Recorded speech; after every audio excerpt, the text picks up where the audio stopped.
I was only a child when the way was closed. I sat on my father's shoulders and cried as the last humans walked through the shimmering portal, and our mages chanted the closing ritual. I didn't understand at the time that the portal between the planes had attracted demons and monstrosities in ever-increasing waves. All I knew was that my best friend had left, and that I would never see them again. On that day, I vowed to do anything to see my friend again. As I grew, I learned of the commitment our people made, that in times of great danger, the humans could reactivate the way, and we would come to their aid, even knowing the dangers to our realm that would follow. So I joined the vanguard, and mastered the blade and the bow so that I would be there if the humans ever called for aid. But they never did, and life moved forward. I fell in love, I was heartbroken, I fell in love again, I had children, I rose through the ranks of the vanguard. Things were good for a time. Then the rumours started. A village in ruins, everyone missing, no corpses, no graves, swathes of forest razed, foul magic and disease. Eventually the enemy revealed themselves. A singular demon escaped the purge and established themselves on this plane, finally able to summon hordes of followers.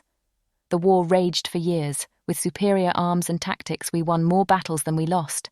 But it didn't matter. The sheer number of the foe drove us back until eventually the great city itself was besieged. In one final desperate ploy, I asked the mages to open the way once more. During the days of the opening ritual, we drew lots among the survivors in the city to determine the order of evacuation.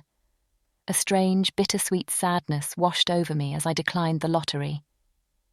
After all this time, so close to seeing my friend, but I knew my duty was to guard the mages, as the way was closed once again. If they failed, it would all be for nothing. As the way portal started to take shape, it became clear the demons knew something was happening. Their assault on the city increased in intensity. Right as the portal rippled and settled into that familiar shimmering glow, a pack of demon infiltrators burst forth from the ground near the portal. I leapt forward to slow them down and stop them reaching the threshold. Surprised to see me in their way, they paused for a heartbeat before rushing forward, claws poised to strike. I knew I was outmatched even as I raised my spear, but then a thunderous noise, from behind me, from the portal. The demons stopped in their tracks. A heartbeat later, they collapsed, dead. I turned to see what magic had come from the portal and saw 5 humans in mottled armor, carrying smoking black weapons. My own ragged breath, my heartbeat in my ears. The equally ragged breathing of my squad mates through the comms. That was all I could hear. For a moment, everything was still. Calm. Then the adrenaline slams into me. The horror of those creatures, volunteering to lead through the portal. That twisting, spinning, sickening, simultaneously never ending, and instantaneous transport through the portal. Combat, killing. It all hits home at once.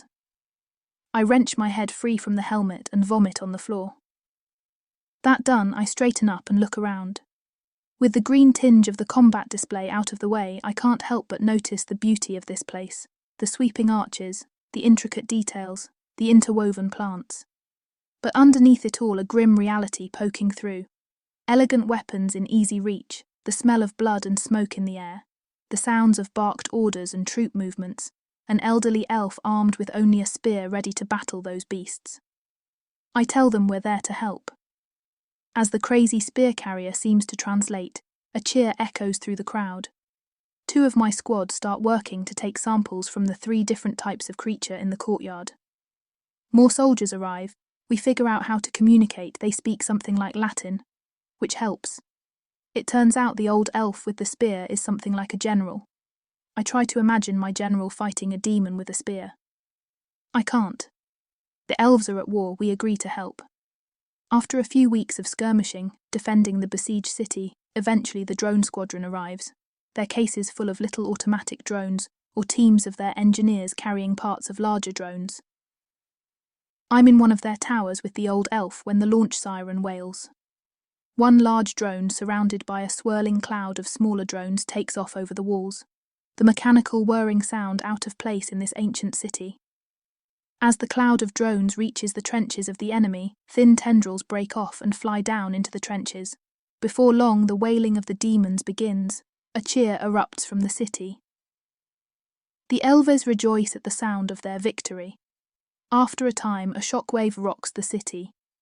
The stained glass window of the grand hall shatters. Nothing else is damaged. The next morning the mood is sombre as the reports file in. The chemical and biological weapons worked wonders. Most of the horde has been reduced to ooze. The nuclear warhead wiped out the stronghold and their portal.